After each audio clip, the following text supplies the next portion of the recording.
Praise the lord. దేవుని శక్తి కలిగిన నామమున ఈ విశ్రాంతి కాలం ముందు దేవుని వాక్య ధ్యానమునకు ప్రతి ఒక్కరికి దేవుని పేరట ప్రైజ్ ద లార్డ్ వందనాలు. ఈరోజు దేవుని వాక్యంలో మనకు తెలిసినటువంటి మహానుభావులు, పెద్ద మనుషులు, గొప్పోళ్ళు అనేటువంటి వాళ్ళు మంచి మంచి మాటలు చెప్తారు. మంచి బట్టలు కట్టుకోవాలా, పొద్దున్నే లేచి చింపిరి పెట్టేసుకొని బయట తిరగొద్దు, నూనె రాసుకొని పోవాలా అని మంచి మంచి మాటలు చెప్తారు. అలాగనే ఇంకా మన జీవితానికి ఏ అవసరమైతాయో అవి చెప్తారు. అది చెప్పినటువంటివన్నీ కూడా మనకు కొన్ని సందర్భాల్లో ఉపయోగపడతాయి, కొన్ని సందర్భాల్లో ఉపయోగపడవు. అలాగనే మన జీవితానికి ముఖ్యమైనటువంటిది ఏదుందో దానిని చెప్పటానికి అన్ని రకాలుగా ప్రయత్నం చేశారు, కానీ ఎవరు కూడా సక్సెస్ కాలేకపోయారు. ముఖ్యమైనది ఏంటంటే మన జీవితానికి నిత్య జీవం, ఎప్పటికీ మనుషుడు బతుకుండేటట్లుగా కోరుకుంటారు, ఆశ ఉంటుంది. కానీ కొద్దిమంది అటువైపు ప్రయత్నాలు చేశారు, కానీ పోదాం అనుకున్నారు, కానీ ఏయో చెప్పి పోలేకపోయారు. వాళ్ళు చెప్పినటువంటి మాటలని కొంతమంది పట్టుకొని ఇప్పుడు ఏం చేస్తూ ఉన్నారంటే బతుకుతూ ఉన్నారు. కానీ వాళ్ళ బ్రతుకు వల్ల వాళ్ళకి ఏ అర్థం ఉండదు. అది చివరి రోజుల్లో వాళ్ళకే తెలుస్తుంది. అయితే ఈరోజు మన వాక్య ధ్యానము, మన దేవుని యందు మనకున్నటువంటి విశ్వాసము మనల్ని ఏం చేస్తుందంటే చివరి రోజుల్లో సంతృప్తికరమైనటువంటి స్థితిని మనం చూస్తాం. అలాగనే తర్వాత నిత్య జీవానికి మనము ముద్రించబడతాం. ఇప్పుడు ఎలాగైతే బతుకున్నామో అలాగనే తర్వాత కూడా బ్రతుకుంటాం.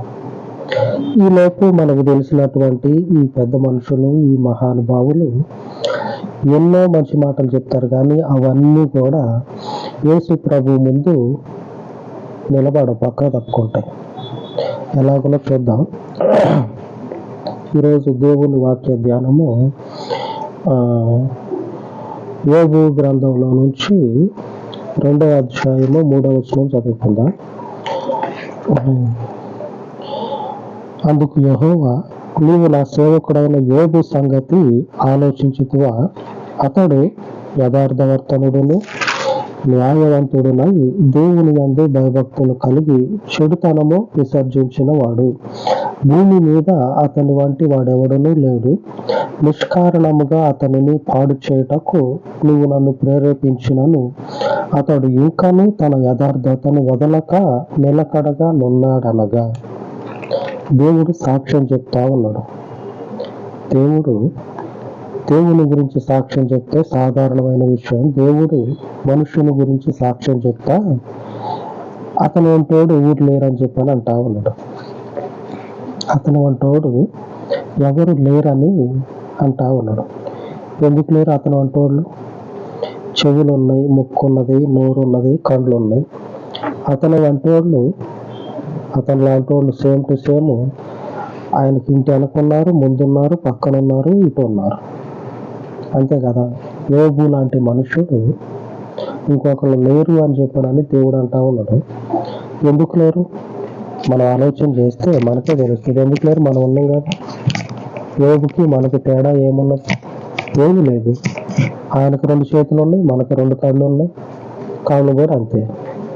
మరి ఆయనకి మనకి తేడా ఏంటంటే, యోబుకి మనకి తేడా ఏంటంటే దేవుని యందు యథార్థత, దేవుని యందు యథార్థమైనటువంటి హృదయాన్ని కలిగి ఉండటం అనేది ఏది మహానుభావులు చెప్పిన మాటలు నమ్ముకొని ఉంటే యథార్థత రాదు.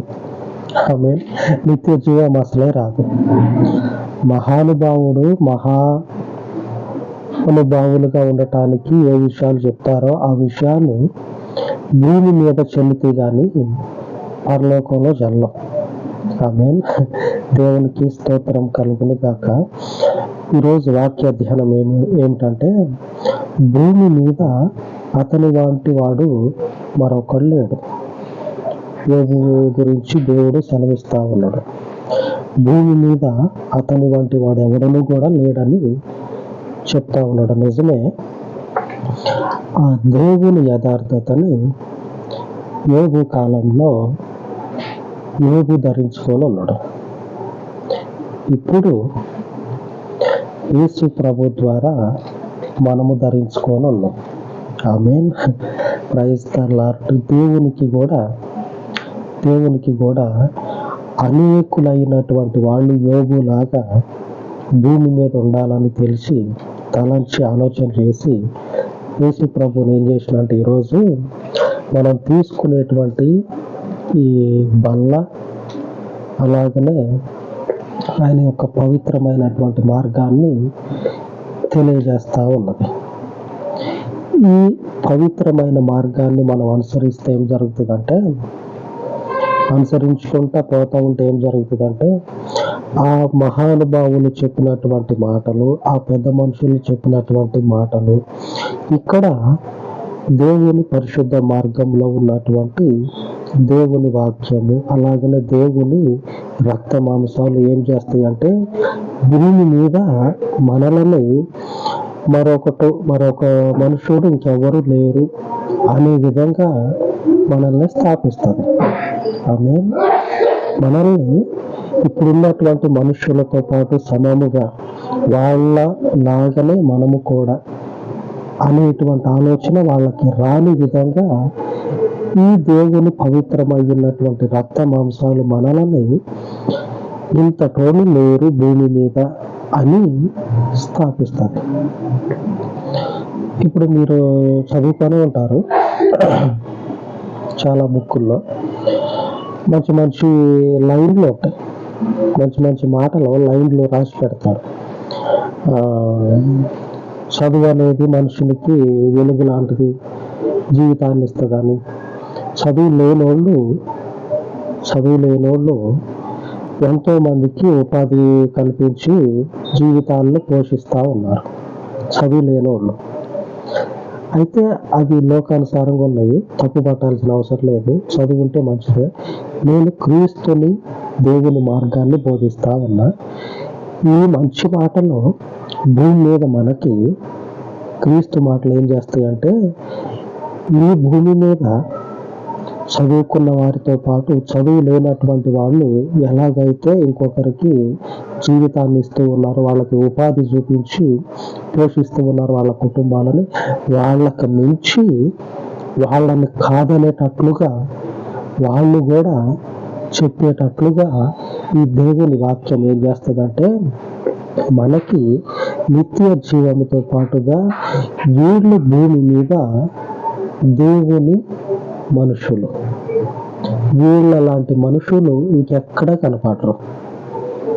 అంతటి న్యాయవంతులు, అంతటి యథార్థవంతులు.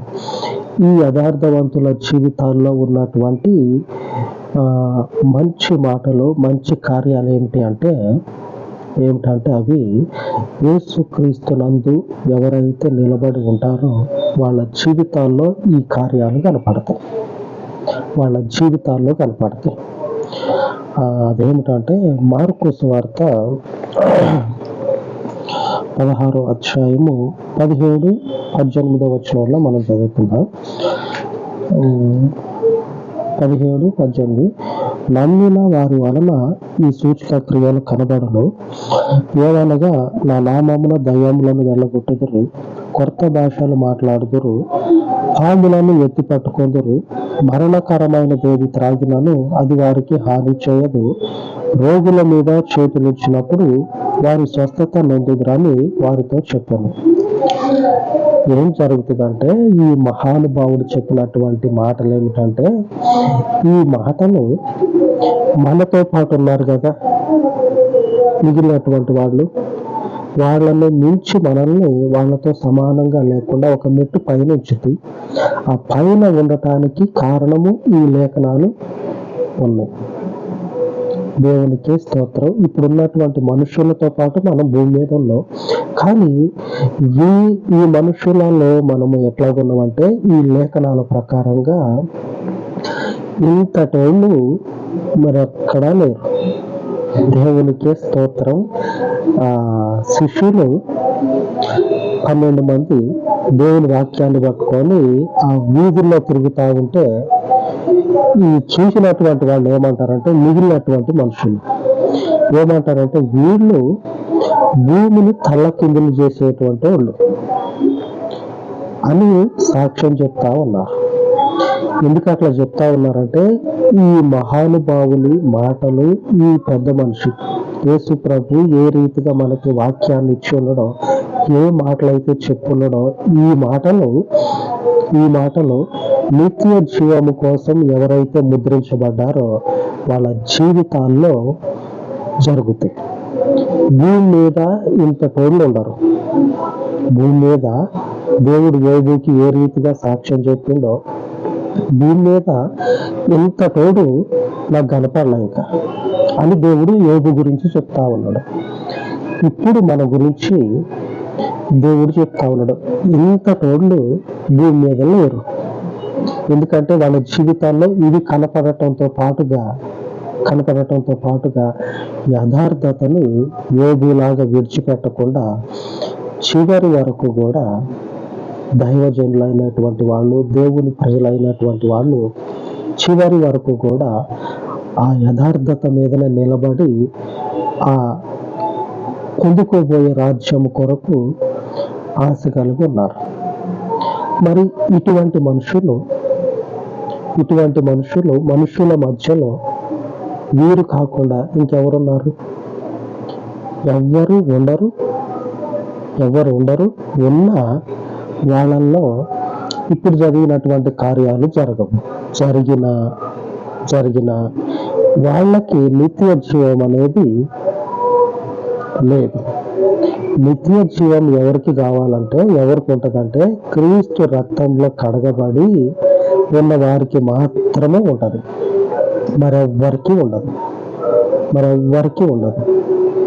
ఎందుకంటే అది దేవుడు ఎవరికైతే సిద్ధపరచుండో, ఎవరైతే అంతటి హృదయాన్ని కలిగి ఉన్నారో, ఆయనని అనుసరిద్దాము అనేటువంటి హృదయాన్ని కలిగి ఉన్నారో వారికి మాత్రమే పేటెంట్ హక్కు అంటారు కదా, అటువంటి హక్కులు ఉన్నాయి. ఈ మార్గమందు నిలిచినటువంటి మనందరి జీవితాలు కూడా యోబుకు లాగా సాక్ష్యాన్ని పొందుకోవాలి.